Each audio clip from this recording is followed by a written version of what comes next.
बच्चों, आज हम पढ़ेंगे कक्षा 8 सामाजिक अध्ययन के अंतर्गत हमारे अतीत विषय का अध्याय 10 दृश्य कलाओं की बदलती दुनिया। हम आपको बताएंगे इस पाठ से संबंधित प्रश्नों के उत्तर, लेकिन उससे पहले आइए देख लेते हैं एक झलक इस पाठ की, ताकि आपको पाठ अच्छे से याद हो जाए और यहाँ पर जो आपको प्रश्नों के उत्तर बताए जाएंगे उन्हें आप अच्छे से समझ सकें। तो चलिए शुरू करते हैं। देख लेते हैं अध्याय 10 दृश्य कलाओं की बदलती दुनिया। तो बच्चों, आप देख रहे हैं यहाँ पर, यह है आपका चैप्टर 10 दृश्य कलाओं की बदलती दुनिया। इस पाठ को आप यहाँ से पढ़ सकते हैं बच्चों। आप वीडियो को रोककर इस पाठ को पढ़ सकते हैं, चाहे अपनी पाठ्य पुस्तक से, लेकिन एक बार इस पाठ को अवश्य पढ़ लें ताकि आपको पूरा पाठ अच्छे से समझ आ जाए। यह है आपका पूरा पाठ चैप्टर 10। देख सकते हैं बच्चों, यहाँ पर जो है क्या कुछ बताया गया है। आप इसे अच्छे से पढ़ें और इसके बाद हम आपको बताएंगे इस पाठ में जो प्रश्न हैं उनके उत्तर, जिन्हें आप अपनी नोटबुक में नोट करेंगे और उन्हें अच्छे से याद करेंगे ताकि आपको परीक्षा के समय किसी परेशानी का सामना ना करना पड़े। तो देख रहे हैं आप यहाँ पर क्या कुछ बताया गया है इस पाठ में, ये आप यहाँ से सब जानकारी ले सकते हैं। इसके बाद आप ध्यान देंगे यहाँ पर बच्चों, पाठ के बीच बीच में भी कई प्रश्न पूछे जाते हैं और पाठ में जब आप पढ़ेंगे तो आपको उनके उत्तर वहीं पर मिल जाते हैं। इसलिए पाठ को बड़े ध्यान से पढ़ा करें। और इसके बाद हम आपको जैसे यहाँ पर जो है अंत में, पाठ के अंत में आप देखेंगे यहाँ पर जो है कुछ प्रश्न दिए होंगे, उनके उत्तर हम आपको बताएंगे और उन्हें आप अच्छे से लिखेंगे, पढ़ेंगे और याद करेंगे। इस प्रकार से ये आपका पूरा पाठ है।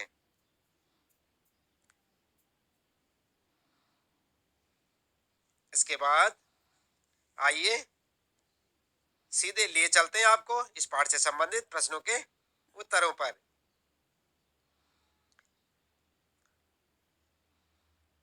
देख सकते हैं बच्चों, यहाँ पर जो है यहाँ से आपके प्रश्न जो है शुरू हो जाते हैं, फिर से याद करें। और यहाँ पर जो है सबसे पहला प्रश्न यहाँ पर रिक्त स्थान भरने के लिए दिया हुआ है। तो चलिए कैसे करना है इन प्रश्नों के उत्तरों को, क्या कुछ लिखना है आपने, ये सब हम आपको बता देते हैं। आप लगातार इसी प्रकार देखते रहें वीडियो और जुड़े रहें हमारे साथ। चलिए शुरू करते हैं इस पाठ के प्रश्न उत्तर। तो बच्चों, आप ध्यान दें, हमारा आज का पाठ है दृश्य कलाओं की बदलती दुनिया और हम आपको बता रहे हैं इस पाठ के प्रश्न उत्तर। सबसे पहले जैसे मैंने आपको बताया था, फिर से याद करें। और इसमें पहला प्रश्न है आपका रिक्त स्थान भरें। और इसमें जो है कह गए है, कह है जिस कला शैली में चीजों को गौर से देखकर उनकी यथावत तस्वीर बनाई जाती है उसे कहा जाता है। तो यहाँ पर आपके लिए रिक्त स्थान है कि उसे क्या कहा जाता है, यहाँ पर आप लिखेंगे। इसी प्रकार ख वाला है, जिन चित्रों में भारतीय भूदृश्यों को अनूठा अनछुआ दिखाया जाता है उनकी शैली को। और यहाँ पर जो है आपके लिए खाली स्थान छोड़ रखा है कि यहाँ पर जो है लिखना आपने कि क्या कुछ कहा जाता है, यहाँ पर आप इसे लिखेंगे। और गै प्रश्न है फिर, जिस चित्र शैली में भारत में रहने वाले यूरोपियों के सामाजिक जीवन को दर्शाया जाता था उन्हें कहा जाता था। तो क्या कहा जाता था, वैसे तो आपने पाठ में देख लिया होगा, लेकिन हम आपको यहाँ पर बताएंगे इसका उत्तर कि क्या क्या आप इनमें भरेंगे। और घ है, जिन चित्रों में ब्रिटिश साम्राज्यवादी इतिहास और उनकी विजय के दृश्य दिखाए जाते थे उन्हें जो है कहा जाता है। और क्या कहा जाता है यहाँ लिखेंगे आप। तो इस प्रकार से आइए देख लेते हैं। यहाँ पर क वाले में आप लिखेंगे यथार्थ परक, ख वाले में लिखेंगे मनोहारी, और ग वाले में रूप चित्रण, और घ वाले में इतिहास की चित्रकारी। ठीक है बच्चों, तो यहाँ पर जैसे क ख ग घ यहाँ पर दे रखे हैं, इनमें आप जो है इनको जो है जिस प्रकार से आपको यहाँ पर उत्तर बताए गए हैं क ख ग में, इस प्रकार से आप इन्हें भरेंगे। इसके बाद दूसरा प्रश्न है बच्चों, और बात करते हैं दूसरे प्रश्न की। बताएं कि निम्नलिखित में से कौन कौन सी विधाएं और शैलियां अंग्रेजों के जरिए भारत में आई। और यहाँ पर देख सकते हैं आप, जैसे कि क में तेल चित्र, ख में लघु चित्र, और ग में आदमकद छाया चित्र, और घ परिप्रेक्ष्य विद्या का प्रयोग, और च में भित्ति चित्र। तो यहाँ पर उत्तर में आप लिखेंगे क और घ, ये सही है। तैलचित्र और परिप्रेक्ष्य विधा का चित्र। ठीक है बच्चों, तो इस प्रकार से यहाँ पर दूसरे प्रश्न के उत्तर में क और घ आपके लिए सही रहेगा। और इसके बाद जो है अगला प्रश्न है, तीसरा प्रश्न आपके लिए यहाँ पर पूछा है, इस अध्याय में दिए गए किसी एक ऐसे चित्र का अपने शब्दों में वर्णन करें जिसमें दिखाया गया है कि अंग्रेज भारतीयों से ज्यादा ताकतवर थे। कलाकार ने यह बात किस तरह दिखाई है? तो यहाँ पर उत्तर में करेंगे आप पाठ्य पुस्तक में दिया गया चित्र आप देख सकते हैं। चित्र नंबर 5 प्रश्न जो है 126 पर देख सकते हैं आप, में भारतीयों को अंग्रेजों को चाय पेश करते हुए तथा अंग्रेजों का सामान ले जाते हुए दिखाया गया है। ठीक है बच्चों, तो इस प्रकार से आप जो है लिख सकते हैं। और चौथा प्रश्न है बच्चों, खर्रा चित्रकार और कुमार कलाकार कालीघाट क्यों आए? उन्होंने नए विषयों पर चित्र बनाना क्यों शुरू किया? और उत्तर लिखेंगे आप, उत्तर में लिखेंगे सबसे पहले आप जो है एक हेडिंग डालेंगे कालीघाट आना, और इसके बाद आप लिखेंगे नंबर 1 नंबर 2 करके पॉइंट लिखेंगे। और नंबर 1 में लिखेंगे यह एक ऐसा समय था जब वाणिज्यिक तथा प्रशासनिक केंद्रों के रूप में शहरों का विस्तार हो रहा था। दूसरा पॉइंट लिखेंगे औपनिवेशिक अधिकारी इन शहरों में आकर रह रहे थे जहां नए नए औपनिवेशक कार्यालय तथा बाजार खुल रहे थे और नई सड़कों व इमारतों का निर्माण हो रहा था।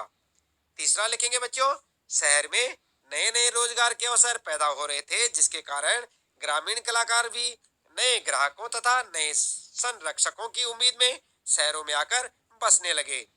और चौथा लिखेंगे आप, कलाकारों ने नई विषय वस्तुओं पर चित्रकारी की नई शैली विकसित की क्योंकि मूल्य मान्यताएं रुचियां सामाजिक कायदे कानून और रीति रिवाज आदि बहुत तेजी से बदल रहे थे।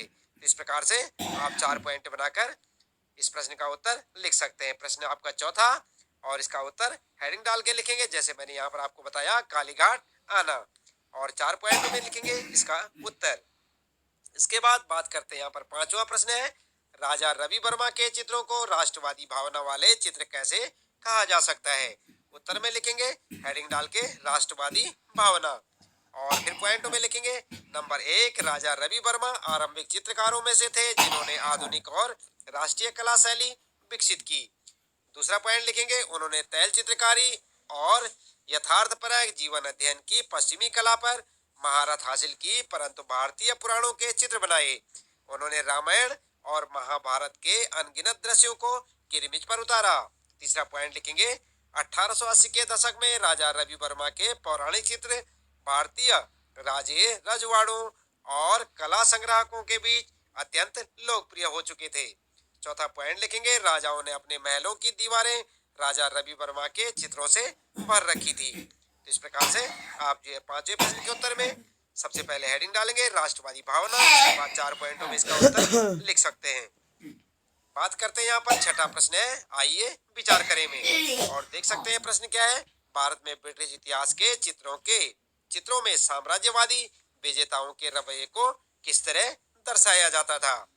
उत्तर में लिखेंगे आप पॉइंट बनाकर नंबर 1 साम्राज्यवादी कला की एक और श्रेणी इतिहास की चित्रकारी थी। इस शैली के चित्रों में ब्रिटिश शाही इतिहास की विभिन्न घटनाओं को नाटकीय रूप में चित्रित किया जाता था।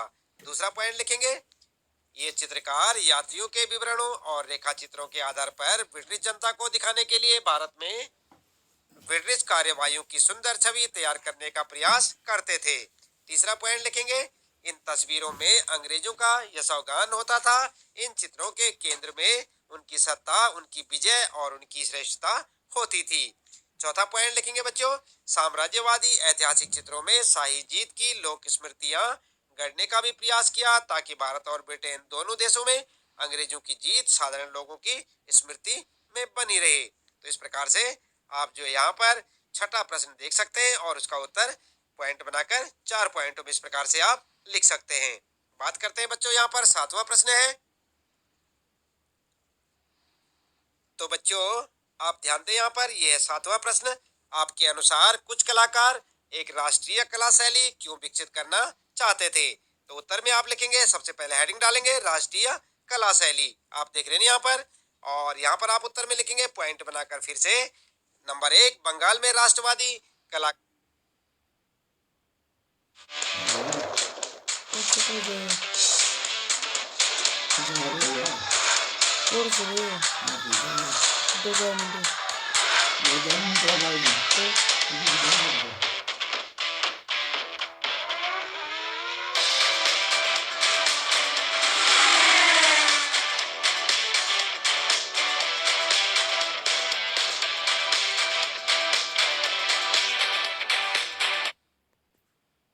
कलाकारों का एक नया समूह रविन्द्रनाथ टैगोर के भतीजे अविंद्रनाथ टैगोर के साथ जुड़ गया।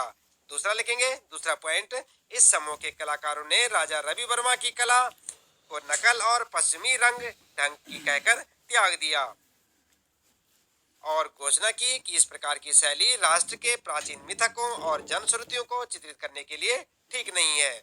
इसके बाद तीसरा पॉइंट लिखेंगे, इनके अनुसार पेंटिंग की असली भारतीय शैली गैर पश्चिमी कला परंपराओं पर आधारित होनी चाहिए और उसे पूर्वी विश्व के आध्यात्मिक तत्व को पकड़ना चाहिए।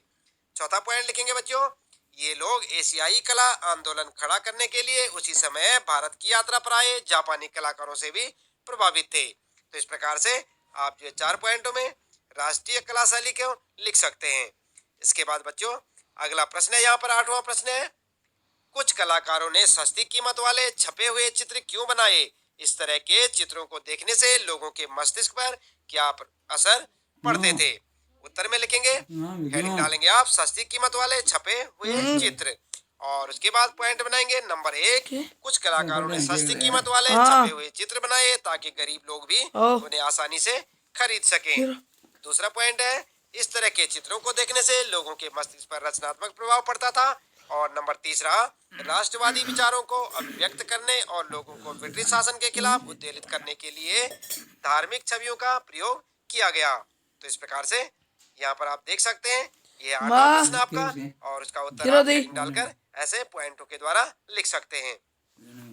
इसके बाद बच्चों बात करते हैं, आइए करके देखें, यानी कि यहाँ पर आपके लिए प्रश्न ये एक्टिविटीज से संबंधित प्रश्न है, यहाँ पर आप देख सकते हैं। और 9वां प्रश्न है, अपने आसपास मौजूद किसी परंपरागत कला शैली पर ध्यान दें। पता लगाएं कि पिछले 50 साल के दौरान उसमें क्या बदलाव आए हैं। आप ये भी पता लगा सकते हैं कि इन कलाकारों को किन लोगों से मदद मिलती रही और उनकी कला को कौन लोग देखते हैं। शैलियों और दृश्यों में आए हुए बदलाव पर जरूर ध्यान दें। तो इसको क्या करना है बच्चों, इसको आप जो स्वयं करेंगे, आप अपने आसपास मौजूद किसी परंपरागत कला शैली पर ध्यान दें और उसके बारे में जानकारी हासिल कर सकते हैं। ठीक है बच्चों, तो इसका उत्तर आप स्वयं से करेंगे। तो इसके साथ ही यहाँ पर इस पाठ से संबंधित प्रश्नों के उत्तर समाप्त होते हैं बच्चों। आज क्या पढ़ रहे थे हम, यहाँ पर कक्षा 8 सामाजिक अध्ययन के अंतर्गत 10वां चैप्टर हमारे अतीत का दृश्य कलाओं की बदलती दुनिया। इसके बाद बच्चों मिलते हैं चैप्टर 11 में अगली वीडियो के साथ, तब तक